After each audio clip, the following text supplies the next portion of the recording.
کہ پاکستان کی باضابطہ درخواست کے باوجود سعودی عرب نے پاکستان کے لیے قرض کی سہولت کی میعاد بڑھانے سے صاف انکار کر دیا۔ اس انکار کے بعد پاکستان کو مزید $1 ارب سعودی عرب کو واپس کرنے پڑے ہیں۔ یوں پاکستان سعودی عرب کو $2 ارب کا قرض واپس کر چکا ہے، جبکہ پاکستان سعودی عرب کو بقیہ $1 ارب بھی اگلے ماہ واپس کرنے پر مجبور ہوگا۔ دوسری جانب پاکستان کی باضابطہ درخواست کے باوجود پاکستان کے لیے ادھار کی پہ جو تیل کی سہولت تھی اسے بھی ایکسٹینڈ نہیں کیا گیا۔ اور اب بات کرتے ہیں کہ UAE نے سعودی عرب کے ساتھ مل کر پاکستان کے خلاف کیا نئی بڑی چال چلی ہے، اور ساتھ ہی آپ کو کچھ دلچسپ اور اہم اعداد و شمار سے بھی آگاہ کرتے ہیں۔ تو سب سے پہلے آپ کو بتائیں کہ بھارت کے باہر دنیا بھر کے دیگر ممالک میں جو بھارتی شہری رہتے ہیں وہ کل ملا کر $83 ارب کا زر مبادلہ بھارت بھیجتے ہیں۔ اس میں سے 27% زر مبادلہ متحدہ عرب امارات، جبکہ 23% زر مبادلہ سعودی عرب سے بھارت جاتا ہے۔ اس کا مطلب یہ ہے کہ بھارت میں جو کل زر مبادلہ جاتا ہے اس کا 50% حصہ سعودی عرب اور UAE سے آتا ہے۔ یہ زر مبادلہ اس وقت بھارتی معیشت کے لیے ریڑھ کی ہڈی کی حیثیت رکھتا ہے۔ اگر یہ زر مبادلہ آنا رک جائے تو بھارتی معیشت کی کمر ٹوٹ جائے۔ اب آپ کو پاکستان، سعودی عرب اور UAE کے متعلق کچھ اہم اور دلچسپ اعداد و شمار بتاتے ہیں۔ تو معاملہ یہ ہے کہ سعودی عرب میں تقریباً 27 لاکھ کے قریب پاکستانی رہتے ہیں۔ اس کے علاوہ سعودی عرب کے زیر اثر دیگر عرب ممالک میں بھی تقریباً 18 لاکھ پاکستانی مقیم ہیں۔ بیرون ملک رہنے والے پاکستانیوں نے اس سال $23 ارب سے زیادہ زر مبادلہ پاکستان بھیجا۔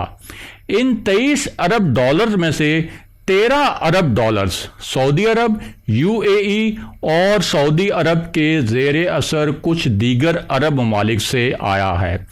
اگر سعودی عرب اور UAE پاکستانیوں کو بے دخل کر دیں اور یہ زر مبادلہ آنا رک جائے تو پاکستان کی معیشت ایک ماہ بھی نہیں چل سکتی۔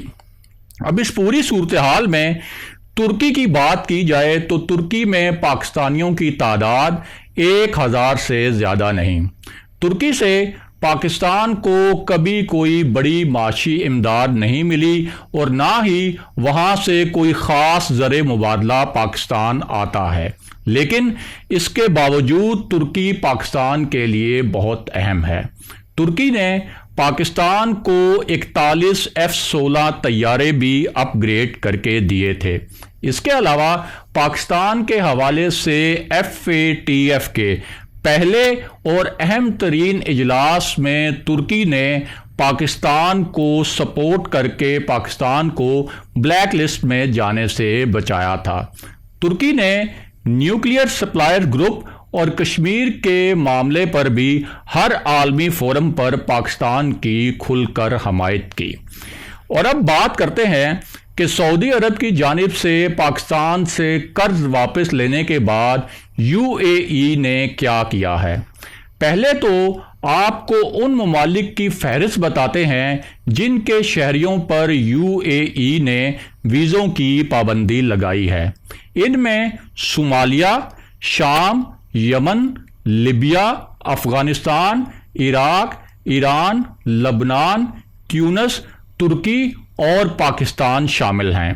اب بظاہر تو یہ کہا گیا ہے کہ ان ممالک کے شہریوں پر ویزوں کی جو پابندی ہے وہ کورونا کی وجہ سے لگائی گئی ہے، لیکن اندر کی خبر جاننے والے جانتے ہیں کہ یہ بات 100% غلط ہے۔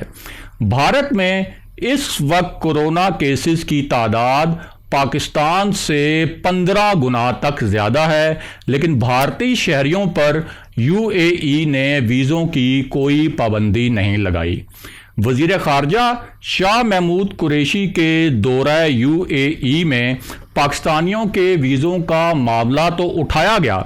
اس حوالے سے وزیر اعظم عمران خان کا خصوصی پیغام بھی یو اے ای کے وزیر اعظم کو پہنچایا گیا، لیکن یو اے ای پاکستانیوں کے لیے ویزے بحال کرنے پر رضامند نہیں۔ پاکستانیوں کے ویزوں پر پابندی اصل میں پاکستان کو یہ باور کروانا ہے کہ سعودی عرب اور یو اے ای پہلے مرحلے میں پاکستانیوں کے ویزوں پر پابندی لگا سکتے ہیں، اور دوسرے مرحلے میں پاکستانیوں کو سعودی عرب اور یو اے ای سے بے دخل بھی کیا جا سکتا ہے، جس سے پاکستان کی پوری معیشت بیٹھ جائے گی۔ یہ ایک طرح سے پاکستان کو سخت وارننگ ہے کہ پاکستان ہر وہ پالیسی ترک کر دے جو ڈائریکٹلی یا انڈائریکٹلی سعودی عرب اور یو اے ای کے مفادات سے ٹکراتی ہو، اور پاکستان اپنی خارجہ پالیسی سعودی عرب کی خواہشات اور توقعات کے مطابق ہی بنائے۔ اگلے پروگرام تک کے لیے خدا حافظ۔